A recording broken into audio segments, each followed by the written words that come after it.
Hi guys, welcome to the Pandas data visualization exercise lecture now. Let's have a quick overview on the exercises. First thing he's asking for to run this cell, import pandas, numpy, matplotlib, and set the random seed 1 so that you can get the same data, and then create a data frame and set matplotlib inline.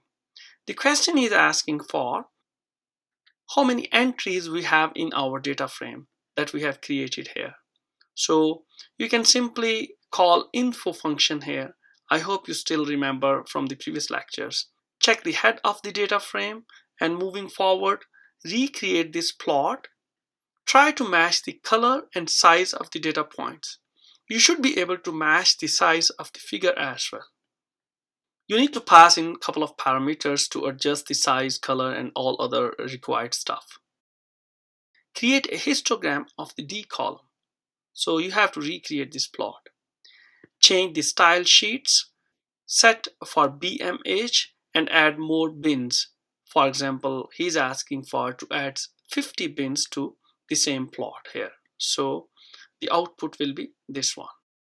The next is create a scatter plot for A versus B. How to use the S parameter to indicate the size of the data point based on column D.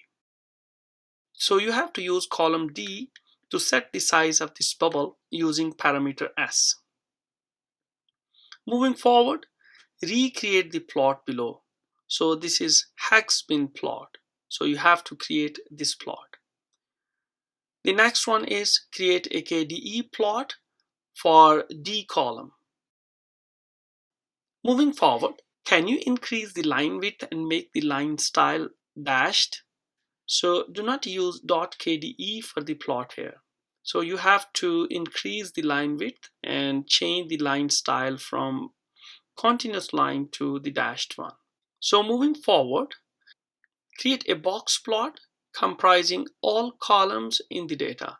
Use this color equal to dictionary, and the colors are given for box, whiskers, medians, and caps.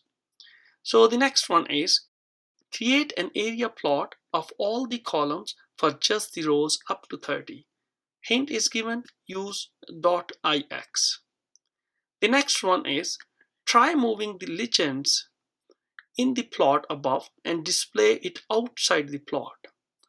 You can explore this link for hint, and in the above plot you see the legends are somewhere on the canvas, and he wants you to move these legends outside the plot. Before moving forward to the solution lecture, try to solve these tasks yourself. See you in the next lecture. Good luck.